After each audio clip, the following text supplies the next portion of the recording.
మనం ఉపయోగంగా అనుకోవచ్చు.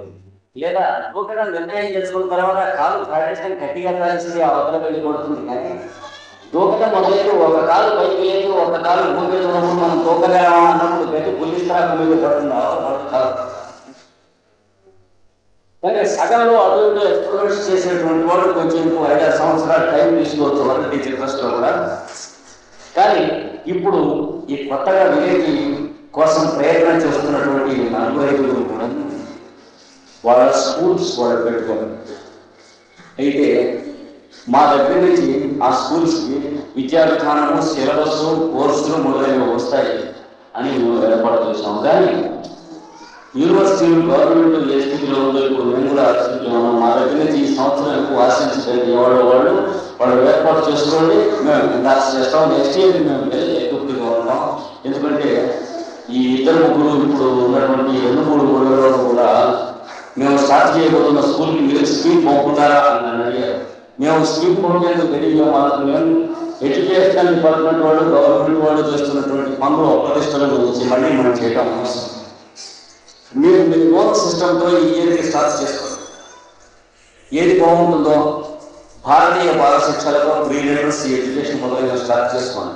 ఎందుకంటే ఇప్పుడు మేము తయారు చేసి మీకు పోస్టులో వేస్తే మీరు స్కూళ్ళలో ఇంప్లిమెంట్ చేయడం అనేది నెక్స్ట్ ఇయర్కి సరిపోతుంది. టెక్స్ట్ బుక్ల కోసం వేకాడుతుంది స్కూళ్ళలో పిల్లలకు వాళ్ళని బట్టి నేను గతి మీకు పడకుండా కాక అని చెప్పుకోలేదు. చేసి మీకు తోచినటువంటి భాగవత రామాయణాల్లో ఉన్నటువంటి సెలెక్షన్స్ ఆ పిల్లలకి చిన్న చిన్న వాక్యాలు మీరు తయారు చేసి రాసుకోండి. తర్వాత మా జగన్మోహన్ రావు తయారు చేసినటువంటి టీచింగ్ మెథడ్స్లో ఫర్గాటెన్ మెథడ్స్ అని నేనంటే న్యూ మెథడ్స్ కావాలి.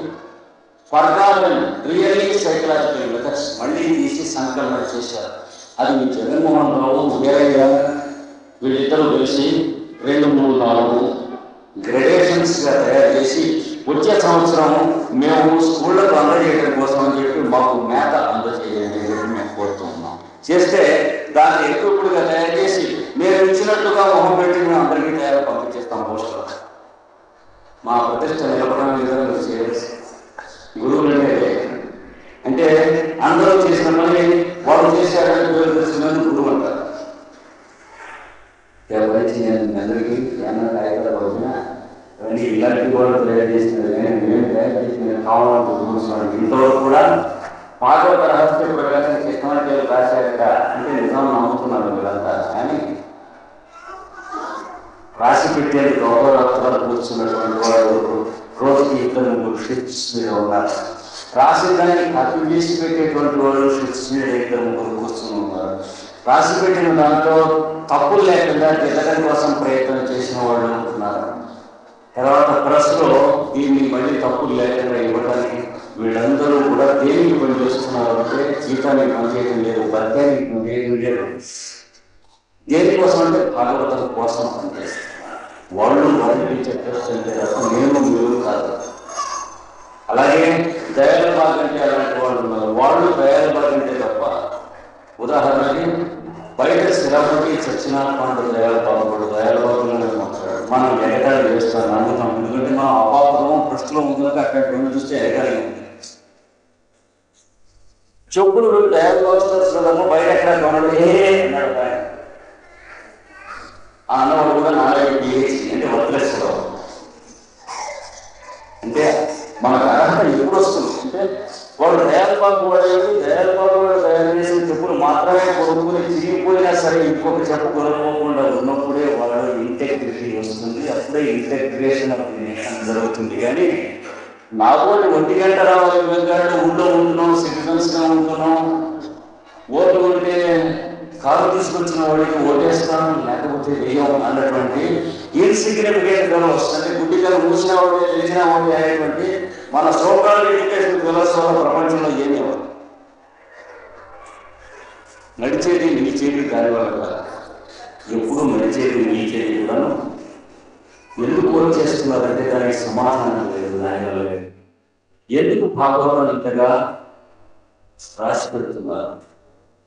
ఎందుకు రాత్రి 1 గంట 2 వరకు కూడాను డిక్టేట్ చేస్తే రాస్తున్నారు? కృష్ణాచార్య రాత్రి 1 గంట వరకు డిక్టేట్ చేస్తారు అనే పేరు కృష్ణాచార్య ఒకరికి వస్తే రావచ్చు. కానీ కృష్ణమాచార్యులు రిజెక్ట్ చేస్తే రాత్రి 1 గంట వరకు రాసి పెడుతున్నారనే వాళ్ళు 10 మందిలో 15 మందిలో ఉన్నారు. కానీ ఎందుకు చేస్తున్నారు అంటే భగవద్గీతలో చెప్పిన మాట్లాడటం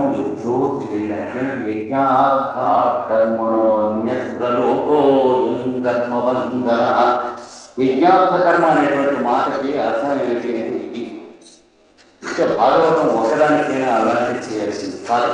మీ పొరుగు వాళ్ళకి, మీ ఇంట్లో వాళ్ళకి, భార్యలు భర్తలకి, భర్తలు భార్యలకి, భార్య భర్తలు పిల్లలకి, అన్నలు తమ్ములకి, తమ్ముడు అన్నలకి ఈ విధంగా పనులు చూసుకుంటాం అనేటువంటిది వస్తే విజ్ఞాత కర్మ అనేటువంటి ఏమిటో తెలుస్తుంది. జీవితం భాగవతం అనేటువంటి దాని సత్యం తెలుస్తుంది.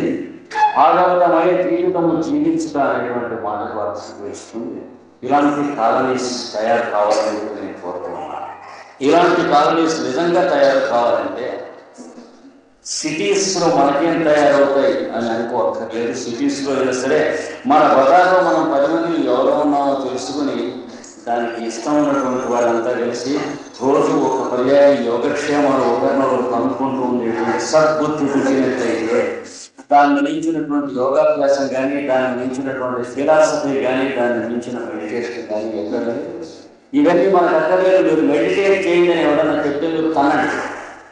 ఎందుకంటే సత్యం దీంట్లో ఉంది కానీ దాంట్లో మెడిటేషన్ కానీ యోగాభ్యాసం కానీ దేనికి నేర్చుకుంటున్నాం అంటే ఇందరిలో పరబ్రహ్మను చూడటానికి నేర్చుకుంటున్నాం కనుక దాని ఎందు అప్లికేషన్ ఉన్నట్లయితే చేయాలి.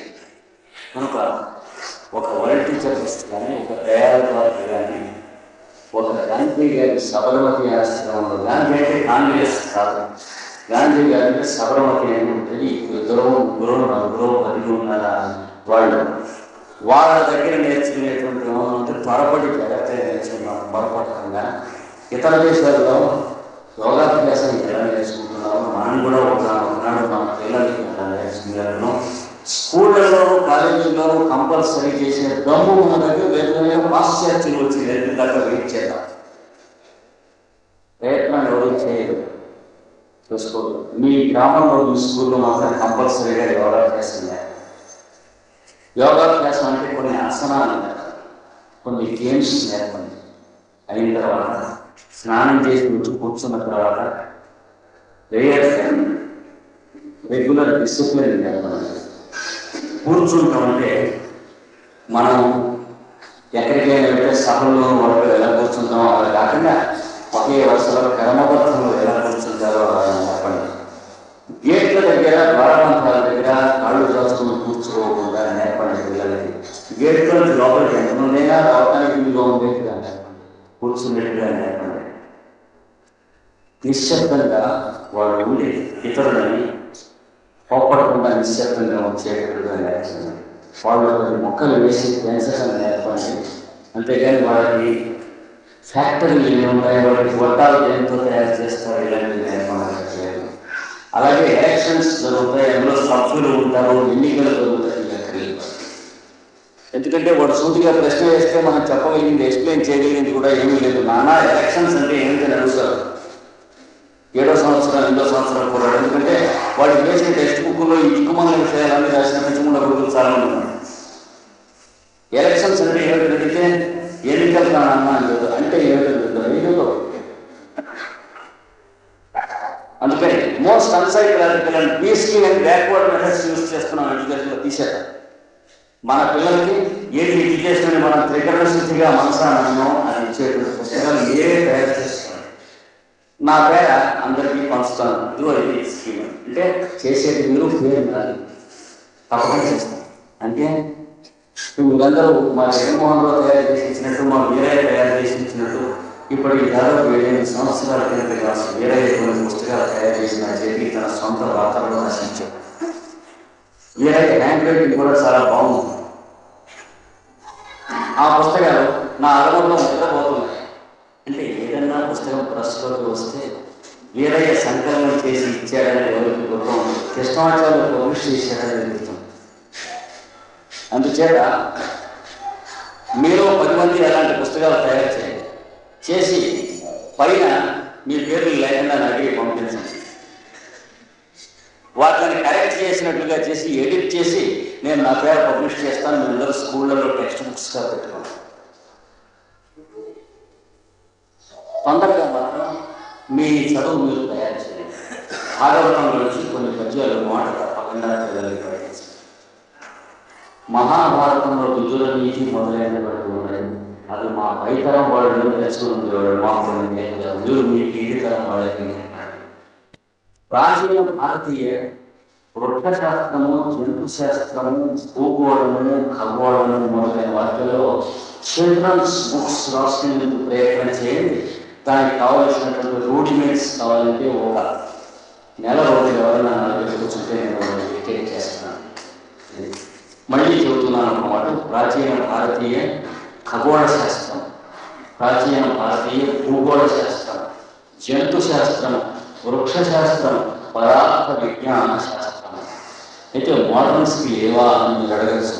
కానీ మోడర్న్స్కి ఉన్నటువంటి వాటిలో కొన్ని లోపములు ఉన్నాయి. వీళ్ళని వివరణ చేసుకుని చదువుకునేందుకు ఏన్షియంట్ సైంటిస్ట్స్ కూడా యూస్ చేసుకుని రాస్తే మోడర్న్ సైన్స్లో మనం సైంటిఫిక్గా డెవలప్ అయ్యామనే అర్థం టెక్నాలజికల్గా డెవలప్ అయ్యాం. సైంటిఫిక్గా డెవలప్ అయ్యింటే వార్స్ వచ్చిన మనకి 2 వరల్డ్ వార్స్ మనం మానవ జాతి చేసుకుని ఉండేది కాదు. చాలా అనాగరికమైనటువంటి క్రూరమైనటువంటి స్థితిలోనే, ఇంకా జంతు స్థితిలోనే మనమంతా ఉన్నాం కనుక వార్స్, డిస్టర్బెన్సెస్, రెవల్యూషన్స్ మొదలైనవి పొందుతూ ఉన్నాం. అందుకని మనం సైన్స్లో అడ్వాన్స్ అయ్యామని అర్థం. సైన్స్ అనేది ఎప్పుడు అడ్వాన్స్ అవుతామంటే సైన్స్ ఆఫ్ ఆల్ సైన్సెస్ అని అర్థం. దాన్నే సైన్స్ ఆఫ్ మ్యాన్ అనేటువంటి పేరుతో జెనీవాలో ఇంటర్నేషనల్ యూనివర్సిటీగా ఒక 10 మంది పాశ్చాత్యులు, 10 మంది మనవాళ్ళని కలిసి స్టార్ట్ చేయకూడదు. దాన్నే పెద్దలు యోగ విద్య అనేటువంటి ఇచ్చారు. యోగాభ్యాసం కాకుండా భగవద్గీతలో యోగ విద్య అనేటువంటి పేరులో ఇచ్చారు. అక్కడ స్టార్ట్ అయినటువంటి యూనివర్సిటీలో అక్కడ ఏ సైన్స్ అయితే మానవుడు నేర్చుకుంటే ఇప్పుడు మానవుడు నేర్చుకున్నటువంటి అన్ని సైన్సెస్ అక్కడికి వస్తాయో, చదువులలో మర్మం ఎలా అని ప్రకారం చెప్పారు. ఆ చదువు లేకపోతే ఇప్పుడు మనం నేర్చుకున్నటువంటి చదువులన్నీ మనకు ఎంత అక్కడికి వస్తున్నాయో మనకు తెలుసు, అంతే అక్కడికి వస్తాయి. అంటే ఆల్ యూ హ్యాపీ అని అడిగితే ఎస్ అని చెప్పడానికి నిజంగా టెక్నాలజీగా వీలుగా ఎంతమంది ఉన్నామో దాన్ని బట్టి మోడర్న్ ఎడ్యుకేషన్ అవ్వాలి కాదా అన్నది తెలుస్తుంది. మనం నేర్చుకున్న సైన్సెస్కి కీ ఒకటి ఉన్నది, అదేవో మీరే. మిమ్మల్ని గురించిన సైన్స్ మీకు కావాలి. ఆ సైన్స్ ఇబ్బంది అయిన స్థితిలో ఇప్పుడున్న యూనివర్సిటీస్ కానీ టెక్స్టిక్స్ కానీ లేవు. ఇన్స్టిట్యూషన్ చాలదు, చాలదు, టెక్స్ట్ చాలదు. అవి ఇచ్చినటువంటి ప్రాచీన శతాబ్దములలో ప్రపంచంలో ఉన్నటువంటి జాతులలో ఉన్నాయి గ్రంథాలు. ఆ గ్రంథాలలో ఉత్తమంలో గ్రంథాలు భారతము, భాగవతము, రామాయణము, ఉపనిషత్తులు, వేదాలు. అవి ఎలా ఇస్తాయి మనకి, ఆ సైన్స్ ఆఫ్ మ్యాన్ ఎలా ఇస్తాయి అనేటువంటి దాంట్లో టెక్స్ట్ బుక్స్ రాసుకోవాలి. ఒక పక్కన ఎలా రాసుకోవాలో వింటున్నారు కనుక జెనీవా స్టాండర్డైజ్ చేసుకుని ఒక పక్కన చెప్తూ ఉన్నాను. మన దేశంలో కూడా వినేటువంటి వాళ్ళు 10 మంది ఏర్పడ్డారు కనుక వాళ్ళు చదువుతున్నాను. టెక్స్ట్ బుక్స్గా రాసుకునేటువంటి ఓపిక ఉన్నటువంటి వాళ్ళు కనుక 10 మంది నా దగ్గర చేయనట్లయితే నేను టైం నెక్స్ట్ ఇయర్ కేటాయించి ఒక 2 నెలలు వాళ్ళ దగ్గర ఒక గ్రామంలో ఉండి వాళ్ళకి చిల్డ్రన్ బుక్స్కి స్కీమ్ ఇచ్చి 2 నెలల్లో వాళ్ళు రాసేటట్టుగా నేను సహకరించి సహాయం చేస్తాను. అంబుల్ ఎఫర్ట్స్ వర్డ్స్ కనుక ఇక్కడి నుంచి 6 మాసాల లోపల ఎవరైతే మొదటి గ్రామ నిర్మాణం చేసుకునేది వాస్తవులుగా వెళ్ళబోతున్నారో అలాంటి 3-4 ఎవరైతే మొట్టమొదటిగా సక్సెస్ అయ్యారో వాళ్ళ గ్రామంలో ఈ టెక్స్ట్ బుక్స్ తయారు చేసుకునేటువంటి బ్యాచ్ని ఏర్పాటు చేసుకుని వాళ్ళే పిల్లలకి లోపల పాఠాలు చదువుతూ వాళ్ళకి కావాల్సిన స్కూల్స్ ఏర్పాటు చేసుకోండి. ఆ విలేజెస్ కావాల్సిన ప్రొఫెషన్సే డెవలప్ చేసుకుంటారు కనుక వీళ్ళకి 10th క్లాస్ పాస్ అయినారా లేదా, లేకపోతే మెట్రికులేషన్ పాస్ అయినారా లేదా, డిగ్రీ ఉన్నదా లేదా, లేకపోతే ఉద్యోగం వస్తుందా లేదా అనేటువంటి అక్కర లేకుండా ఉన్న గుండె పిట్టవు గల వాళ్ళు మాత్రమే గ్రామాలు స్థాపించుకోవాలి. అలాంటి వాళ్ళలో ఇచ్చిన ఎడ్యుకేషన్ గ్రామానికి పనికి వస్తుంది కనుక బయట ప్రపంచానికి ఎలా పనికి వస్తుంది వాళ్ళు చేసేటువంటి మన ఏమి సందేహం లేదు. అలాంటివి చేసుకోండి. కనుక ఫ్యూచర్లో మనం చేయవలసినటువంటి దాంట్లో ఆచరణశీలమైనటువంటి దాంట్లో ఈ టెక్స్ట్ బుక్స్ రచించుకునేటువంటి వాళ్ళకి నేను స్కీమ్ ఇస్తాను. ఆ స్కీమ్ ప్రకారం బుక్స్ తయారు చేసుకోండి. ఒక దగ్గర ఇస్తుంది. ఆ టైప్లో వాళ్ళు ఎక్కడ ఉంటారో నేను ఎక్కడ ఉంటాను. వాళ్ళు ఎక్కడ అంటే వాళ్ళ నుంచి విశాఖపట్నంలో ఋషి బోధు నానా అడగాట్లు పడుతూ వాళ్ళ ఖర్చులు వాళ్ళు పెట్టుకుని నా దగ్గర ఉండి టెక్స్ట్ బుక్స్ తయారు చేసుకోమని నేను వాళ్ళ ఇదివరకంతా I was full free of to expect allegation. ఇప్పుడు నేను చేసేది ఎవరు రెడీగా ఉన్నారో వాళ్ళ దగ్గరికి వెళ్ళిపోయి నెల 2 నెలలు అక్కడ ఉండి వాళ్ళకి ఈ స్కీమ్ నేను క్రియేట్ చేస్తాను. వాళ్ళ దగ్గర నాకు ఇంకా భోజనం పెడుతూ ఉంటారు, పెద్ద కష్టం లేదు. వాళ్ళని వచ్చి విశాఖపట్నంలో 100,000 ఖర్చులో ఉంటాం హ్యూమన్. వాళ్ళ ఇంట్లో నాకు ఇంత అన్నం పెట్టడం ఏం పర్వాలేదు, చేస్తూ ఉంటాను. ఈ టెక్స్ట్ బుక్స్ తయారు చేసుకుంటూ అంటే 1982-83 వరల్డ్ టీచర్ ట్రస్ట్ యొక్క కర్మయోగం ప్రణాళిక ఇది చూస్తుంది. నెక్స్ట్ వెస్ట్ లో తయారవుతూ ఉన్నటువంటి ఇట్లాంటి టెక్స్ట్ బుక్స్ అన్ని మనం తెప్పించుకునేందుకు సెంటర్ ఏర్పాటు చేస్తున్నాం. అంటే జెనీవా నుంచి ఐపీఎస్ సెంటర్, తర్వాత మ్యూజిక్ అనేటువంటి చోట్ల నుంచి world goodwill centre, associate goodwill centre, వీటిలో నుంచి ఆ అడ్రస్ మనం తీసుకుని అక్కడ తయారవుతున్నటువంటి కాంప్లెక్స్ కానీ వరల్డ్లో జరుగుతున్నటువంటి ఇలాంటి విషయాలు కానీ మ్యూజికల్ సర్వీస్ ఆర్గనైజేషన్స్ చేస్తున్నటువంటి పనులు కానీ మనకి వెల్ ఇన్ఫార్మ్డ్గా ఉండేందుకు కావాల్సిన లిటరేచర్ తెప్పించుకునేటువంటి కమ్యూనికేషన్స్ ఆసార ప్రసారాలు మనం తయారు చేస్తున్నాం. ఇది నేను అనుకున్నటువంటి ప్రణాళిక ముందు పెడుతున్నాను. చెప్పానుగా వర్కర్స్ వచ్చారు, కేవలం థింకర్స్ స్పెక్యులేటర్స్ కాకుండా చేత నేను అగ్రికల్చరల్గా మీరు ప్రయత్నం చేయండి. మీరు పెట్టుకుంటున్న గ్రామాల్లో సెల్ఫ్ సస్టెనెన్స్గా ఫుడ్ తయారు చేసుకునేందుకు ప్రయత్నం చేయండి. అగ్రికల్చరల్ డిపార్ట్మెంట్ వారు సహకరించేటువంటి స్థితిలో ఇప్పుడు లేదు, చాలా దుస్థితిలో ఉన్నారు. చాలా నగరాల్లో గ్రామాల్లో గత 2 సంవత్సరాల్లో నేను అక్కడ వాళ్ళు చేసుకునే ప్రయత్నాలకి అగ్రికల్చరల్ డిపార్ట్మెంట్ వాళ్ళ దగ్గరికి వెళ్ళి అప్రోచ్ వాళ్ళకి సహాయం చేస్తారంటే వెళ్తే మాకేం తెలియదండి, ఈ ఒక్కరు దక్షలో చూతాలు కూర్చుకుంటారు తప్ప మాకేమి తెలియదు అనేటువంటి వాళ్ళే అగ్రికల్చర్ డిపార్ట్మెంట్లో 192 మంది కనీసం ఎవరన్నా 100 గ్రామాల్లో ఏంటంటే నా జన్మ విగ్రహంగా వాళ్ళని వచ్చి సహకరించండి అని కోరుతున్నాను. Any one agricultural officer of any cadre who is of really help, technical agricultural help to the public, వాళ్ళు లేచి నోరుగా మీరు అన్నట్లయితే మా వాళ్ళకి సహాయం చేసేందుకు నువ్వు ఉన్నావు, సంతోషిస్తాను. అంటే 2 సంవత్సరాలు ప్రయత్నం చేసి లేదని నాకు తెలియదు, జీతం పుచ్చుకుంటున్న అగ్రికల్చరల్ ఆఫీసర్స్ తప్ప వ్యవసాయం చేసుకునే వాళ్ళు సహాయం చేయండి, సహాయం చేసేటువంటి వాళ్ళు గొడ్డుపోయి దేశం వల్ల 2 సంవత్సరాల్లో మీరు గమనించారు.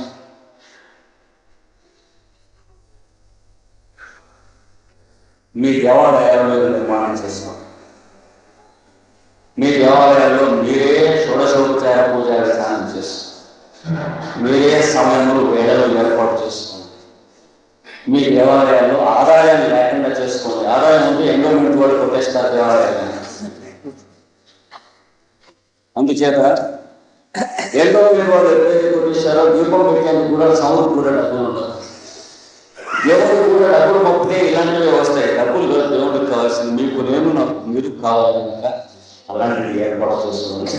ఇలాంటి గ్రామంలో శుభమైనటువంటి మార్గంలో వెనుక భాగవత రామాయణాలు చదువుకుంటూ ఉంటే అగస్త్యం హరి వశిష్ఠం హరి నగరాలు తెలిసి ఉండి కూడా గ్రామాలలో ఉండేవాడు. అంటే వాళ్ళకి నగర నిర్మాణం చేతకాదు కాదు, నగరాలు తెలియక కాదు, గ్రామాల్లో ఉంటాం. నగరాల్లో ఉంటే ఎలా ఉంటామో మనకి ఇంకా తెలియలేదు కానీ వాళ్ళకి బాగా తెలుసు. మా అబ్బాయి బొంబాయిలో పనిచేస్తున్నట్ట అని మనం ఇక్కడ చెప్పుకుంటే వాడు ఇక్కడ ఎలా ఉంటాడో like the Pig in the gutter, అంతకంటే ఏముండదు. అంటే ఒక రూమ్లో స్టేర్ కేస్ కింద కన్నం ఉంటే దాంట్లో తలపెట్టుకుని పడుకునేందుకు రోజులు 10 రూపాయలు అదే రెడీ పెట్టుకుంటూ ఉంటాడు. అయినప్పటికీ బొంబాయిలో ఉండడానికి గర్విస్తాం మనం. అట్లాంటి తుచ్చమైనటువంటి జాతిగా తయారయ్యాం. కలకత్తాలో మా అబ్బాయి పనిచేస్తున్నాడు అంటే ఆ గట్టర్లో పడుకుంటాడు. పడుకుని పొద్దున్న లేచి స్నానం చేసి గుడ్డలు వేసుకుని ఆఫీస్కి వెళ్తూ ఉంటాడు. ఇది బొంబాయి కానీ కలకత్తా కానీ ఒక ఢిల్లీ ఒకటి ఎక్సెప్షన్. ఎందుకంటే ప్రాచీనులైనటువంటి వాడు నిర్మాణం చేసినందువల్ల ఇళ్ళకి మధ్యన పెద్ద పెద్ద తోటలు అవన్నీ ఏర్పాటు చేశారు. చెడగొట్టాలన్నా ఇంతవరకు లొంగలేదు ఎవరికైంది. ఆ నగర నిర్మాణం అంటే ఇప్పటికి కూడా హెల్దీగానే ఉన్నదని కొద్ది రోజుల్లో ఎట్లాగో మనం we can succeed in making it better also. కానీ గ్రామంలో ఎదుర్కొండేవాడు కానీ ఒక వశిష్ఠుడు తన ఆశ్రమం గ్రామంలో ఉన్నది, ఒక అగస్త్య మహర్షి ఆశ్రమం గ్రామంలో ఉంది, ఒక విశ్వామిత్రుడు రాజ్యాలు పరిపాలించినటువంటి చక్రవర్తి మహారాజు ఉంటాను తన సృష్టిని గ్రామాలలో ఎందుకు తయారు చేశాడనేటువంటి చూసినట్లయితే గ్రామమునందు మాత్రమే గాలి గాలిగా పిలుస్తాం, నీళ్లు రావడం, అన్నం తయారు చేసి పండించుకుని మొదలైనవి చేయడానికి అవకాశం ఉన్నది కనుక మానవుడికి వచ్చిన ఇల్లు గోడలు మాత్రమే కాకుండా కొంచెం చోటు కానీ భూమి కానీ ఆకాశం కానీ గాలి కానీ ఉండడానికి అవకాశం ఉంది కనుక గ్రామం. కనుక ఇప్పుడు కూడా నగరం లేని గ్రామంలో వెళ్ళేటువంటి వాళ్ళు లేదా నగరంలో మీ దొరికి ఉంటే మీ ఇంటి చుట్టూ కాంపౌండ్ ఉంటే దాంట్లో కూడా విలేజ్ అభివృద్ధి సటైన్ అయ్యేటువంటి సెల్ఫ్ మోదరింగ్ ఫెలోస్ కాకుండా దాన్ని ఓపెన్గానే ఉంచుకుని దాంట్లో పండ్ల చెట్లు పూల చెట్లు వేసుకుని పిల్లల్ని అందులో చక్కగా విధానం తయారు అక్కడ పండ్లు తయారు చేసుకుని తినేవాళ్ళు, అక్కడ పువ్వులు తయారు చేసుకుని పూజించుకునేవాళ్ళు, అక్కడ కాయలు పండించుకుని వంట చేసుకునేవాళ్ళు కూడా తయారు చేస్తారు. నగరంలో అయినా మనం చెప్పనైతే వీలుంది, వేరే తెలిసేవే. అందుకని గ్రామంలో నిర్మాణం చేసుకునేవాడు ఇంకా ఎక్కువ వీలుంది. పెద్ద పట్టణంలో మహానగరంలో అయితే వీళ్ళు అట్టే అవకాశం ఉండదు, కానీ వాటి నుంచి క్రమక్రమంగా వెళ్ళిపోతుంది. అయితే ఉద్యోగాల్లో ఉన్నవాడు వెనక్కి వెళ్ళవలసం అని అయితే మీకు ఆ ధైర్యం వచ్చిందంటే అంతవరకు మిగిలిన వాళ్ళు ధైర్యానికి పెట్టి పుట్టిన వాళ్ళు వస్తున్నారు. ఒక ఏడాది 2 ఏళ్ళ వాళ్ళని చూసి ధైర్యం వస్తే రండి, మీ పిల్లల్ని వాళ్ళ దగ్గర పెట్టండి. ధైర్యం లేకపోతే ఇంకా కొన్నాళ్ళు మీరు అనుకుంటున్న స్కూళ్ళలో పెట్టండి, వాళ్ళ పిల్లల్ని నేను తీసుకుంటాను. ఈ రోజున మాస్టర్ గారి సాన్నిధ్యంలో మేము చెప్పదలుచుకున్నటువంటి సారాంశం అంటే గోదావరి, కృష్ణా, గుంటూరు మండలంలో వారంటీ టీచర్ ట్రస్ట్ గ్రామాల కోసం అని చెప్పి ప్రయత్నం చేస్తున్నటువంటి కర్మస్థితి కోసం కర్మయోగంగా తయారవుతున్నారు. అలాంటి తయారవుతున్నటువంటి వాళ్ళు తొందరగా 82-83లో మొట్టమొదటి ఎగ్జాంపుల్ మాకు చూపించండి, మేము కావాల్సినటువంటి సహకారం స్పెండ్ చేస్తామని చెప్పి వాళ్ళకు ఇక్కడ వాగ్దానం చేస్తున్నాం. ఈ రోజున ఇంతకంటే నేను చెప్పగలిగినటువంటిది ఏంటి? భారతంలో చెప్పినాదే, భాగవతంలో చెప్పినాదే, మరి ఏ గ్రంథాలలో చెప్పినాదే ఈ సందేశాన్ని మనం తీసుకుని దీన్నే ఆ గ్రంథాలలో మళ్ళీ చదువుకుని వాళ్ళు ఎలా జీవించారో ఆ జీవితాన్ని మనం తీసుకుని యజ్ఞార్థ జీవనం అంటే ఏమిటో భగవద్గీతలో మనం తెలుసుకుని, యజ్ఞార్థ కర్మ అంటే ఏమిటో భగవద్గీతలో తెలుసుకుని, యోగ జీవితము యోగాభ్యాసము అంటే ఏమిటో తెలుసుకుని దానికి కావాల్సింది ఒక దినచర్య. కానీ కాసేపు ఏదో ముక్కు మూసుకుంటాం, కాసేపు పట్టణ దగ్గర కూర్చొని మెడిటేట్ చేయడం, ఏవో ప్లేస్లోకి వెళ్ళిపోయామని సెల్ఫ్ డిసెప్షన్ చేసుకుంటాం. ఇవి కావు. కళ్ళు మూసుకుంటే ఏదో ఒక ఎక్స్పీరియన్స్ వస్తుంది అని ఎవరో పంగు పడి గంజాయి గడువు అని చెప్పవచ్చు. కళ్ళు మూసుకుంటే ఏదో వచ్చినట్టు ఉండొచ్చు, ఏదో జరిగినట్టు. ఒకప్పుడు ఆ పూట మనకున్న మూడికి బట్టి మనం ఏదో లెవెల్లోకి వెళ్ళినట్టు, ఏదో ప్లేన్స్లోకి వెళ్ళినట్టు ఉంటుంది. కాదు, కావాల్సింది అన్ని ప్లేన్స్లోనూ ట్రూత్ కావాలి. ఫిజికల్ ప్లేన్లో మనం చేసేటువంటి వర్క్ ట్రూత్ కావాలి. మెంటల్ ప్లేన్లో మనం థింక్ చేసేటువంటి థాట్స్ ఫిజికల్ ప్లేన్లోకి పనికి కావాలి. మనం చేసే ఆచరణ ఇంటలెక్చువల్ ప్లేన్ మొదలైన ముఖాయింపు ప్లేన్స్ తప్ప వ్యవస్థం ఉన్నవి రెండే, physical and mental. Mental plane physical వర్క్కి కంట్రిబ్యూట్ చేయాలి, ఫిజికల్ వర్క్ మెంటల్ ప్లేన్ని కంట్రోల్ చేయాలి. ఈ రెండు ఉన్నప్పుడు నేను మీకు పనికి కావాలి, మీరు నాకు పనికి కావాలి. సుఖపడటం చేతనైతే ఈ చెప్పిన థీరీలన్నీ రైతు, లేకపోతే మిగిలినంత ముఖాయింపు. ఇది సిద్ధాంతం అనేటువంటి విషయం కనుక ఈ ప్రమాణాలు స్వీకరించి ఎవరైతే స్వీకరించారో వాళ్ళే వరల్డ్ టీచర్ ట్రస్ట్ మెంబర్షిప్ కట్టిన వాళ్ళు మెంబర్స్ అని కాదు, వరల్డ్ టీచర్ ట్రస్ట్ గా జీవించిన వాళ్ళు వరల్డ్ టీచర్ ట్రస్ట్ మెంబర్స్ అనేటువంటి తీసుకుని కొన్నాళ్ళు 2 వరల్డ్ టీచర్ ట్రస్ట్ గా జీవించాక అప్పుడు మనం వరల్డ్ టీచర్ ట్రస్ట్ మెంబర్స్ అనుకోవాలి. నేను కూడా అనుకుంటానికి ప్రయత్నం చేయడం ఈ వర్షం మొదలుపెట్టాను, మీరు కూడా మొదలుపెట్టండి. ఇది అంటే ప్రహ్లాదుడు జీవించినట్లు మనం జీవించడానికి ప్రయత్నం చేద్దామా, లేదా ధ్రువుడు జీవించినట్లు జీవించడానికి ప్రయత్నం చేద్దామా, అంబరీషుడు, గయుడు మొదలైన వాళ్ళ చరిత్రలు చదువుకుంటున్నాం. కృష్ణుడు రాముడు వచ్చిన తర్వాత పెద్దలు మనకు ఇచ్చినటువంటి మార్గాల్లో వాళ్ళు నడిచి ఉండేవాళ్ళు. ఒక ఋషభుడు అనేటువంటి మహాదేవుడు బౌద్ధమైన స్థాయిలో మారడం. తర్వాత ఉన్నటువంటి వాళ్ళ తర్వాత వచ్చినటువంటి వాడు సుగరుడు అనేటువంటి బుద్ధుడు. వాడి తర్వాత వచ్చిన వాడు తథాగతుడనే బుద్ధుడు. ఆ తర్వాత చాలా మంది బుద్ధుడు, ఇప్పుడు 7వ బుద్ధుడు రాబోతున్నాడని చెబుతున్నారు. అంటే మైత్రేయ బుద్ధుడు అని. దాన్ని మైత్రేయుల వారు అని చెప్పి ఒక సంప్రదాయం, దాన్ని కైసిక అని ఒక సంప్రదాయం అంటున్నారు. ఒక సంప్రదాయానికి వచ్చిన గోడలు కనుక ఒకటి సంప్రదాయం ఒకరికి వేరే లాగా కనిపిస్తూ ఉంది. కానీ ఉన్నటువంటి ఒకటే సంప్రదాయంగా లోపల ఉంటూ ఉన్నది. ఇల్లు కట్టుకోకపోయినటువంటి చోటులాగా, ఇల్లు కట్టుకుని అందరూ ఏడుపడ్డాక గదులలో ఉన్న చోటులాగా మనకు కనిపిస్తూ ఉన్నది చోటు. కానీ ఇల్లు కట్టుకోకుండా ఈ చోటు ఒకటే. ఇల్లు కట్టుకున్న తర్వాత కూడా ఒకటే తెలిస్తేనే ఇంట్లో సుఖంగా ఉండాలి.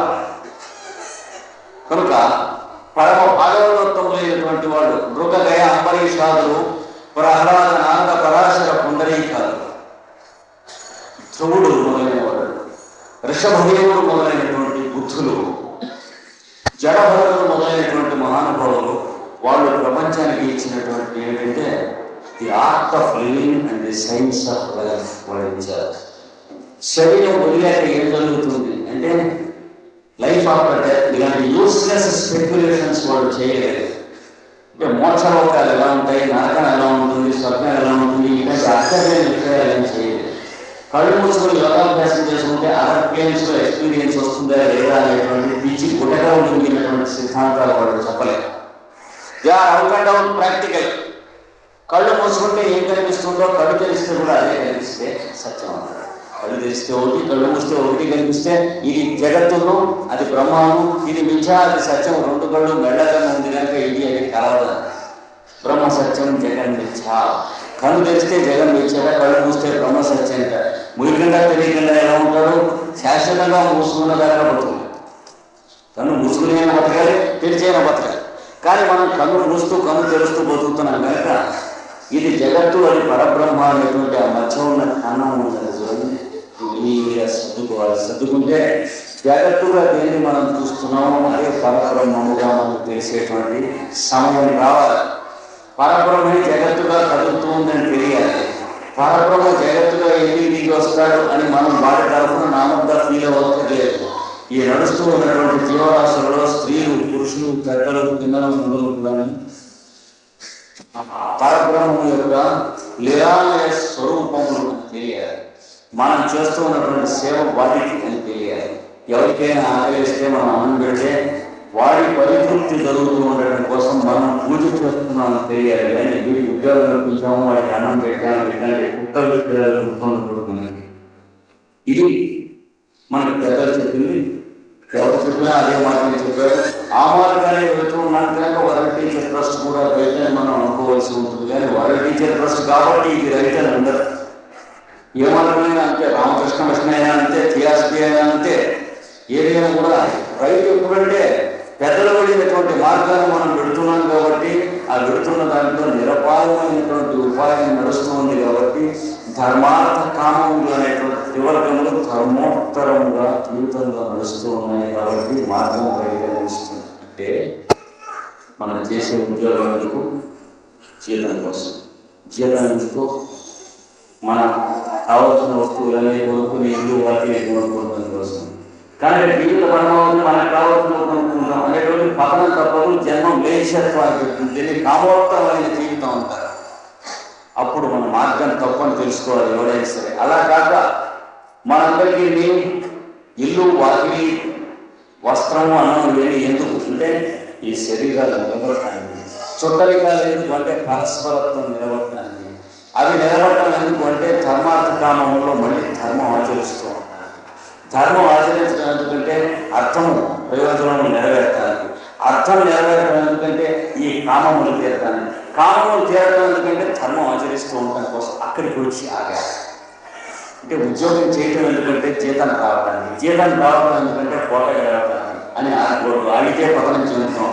పొట్ట గడవడం ఎందుకంటే ఉద్యోగం చేస్తూ ఉంటాను. ఉద్యోగం ఎందుకు చేయడం అంటే మనం చేస్తున్న ఉద్యోగం ద్వారా ఏ పని జరుగుతుందో అది 10 మందికి అందడానికి. మన లెక్చర్ అయితే 10 మందికి పాఠాలు రావడానికి, మనం పోస్ట్ ఆఫీస్లో గుమాస్తా అయితే 10 మందికి ఉత్తరాలు కార్డులు అందడానికి, మనం ఆఫీస్లో ఎక్కడైనా క్లర్క్ అయితే ఆ ఆఫీస్లో ఏ పని జరుగుతుందో దాని ఫెసిలిటీస్ 10 మందికి జరగడానికి, మనం వాటర్ వర్క్స్లో పనిచేస్తుంటే 10 మందికి మంచి నీళ్ళు కావడానికి, మనం ఎలక్ట్రిసిటీ డిపార్ట్మెంట్లో పనిచేస్తూ ఉంటే